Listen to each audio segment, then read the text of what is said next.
Bonjour à tous, la crise fait bouger le droit des affaires et notamment le principe de la force majeure. On va parler des investissements d'Enedis à Blois et de Michelin à jouer les tours.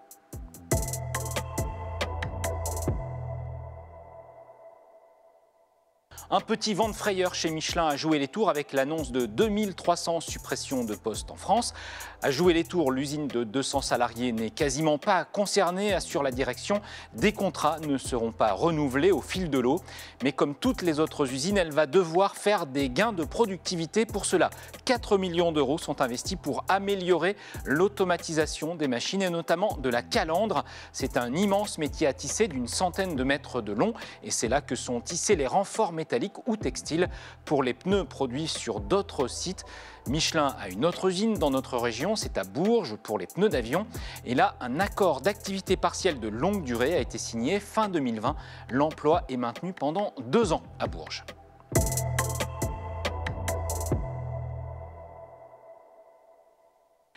Le confinement, un accident sur le chantier, un obus de la Deuxième Guerre mondiale découvert, des intempéries puis la canicule l'été dernier.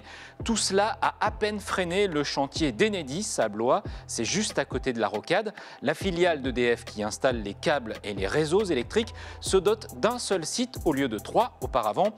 L'entreprise Maneum d'Amboise a conduit les travaux pour Enedis en 18 mois au lieu de 24 grâce à un système de murs préfabriqués.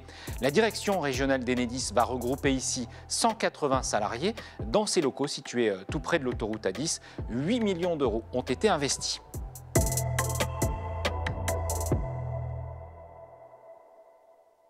Enfin, la crise sanitaire bouleverse le droit des affaires et notamment en faisant évoluer la question de la force majeure applicable aux entreprises en difficulté qui sont paralysées par la crise. On pense bien sûr aux restaurateurs, aux cafés, au secteur de l'événementiel, au tourisme.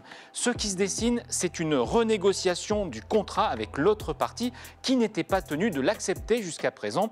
Pour l'instant, on a beaucoup parlé des contrats d'assurance, d'AXA, mais ça peut s'étendre à d'autres contrats, aux contrats bancaires, à l'immobilier, aux fournisseurs, avec la possibilité d'une renégociation amiable en utilisant un principe juridique de bonne foi prévu par l'article 1104 du Code civil. Ces réflexions sont à retrouver dans un article sur le site web de l'éditeur spécialisé Dalloz. À bientôt.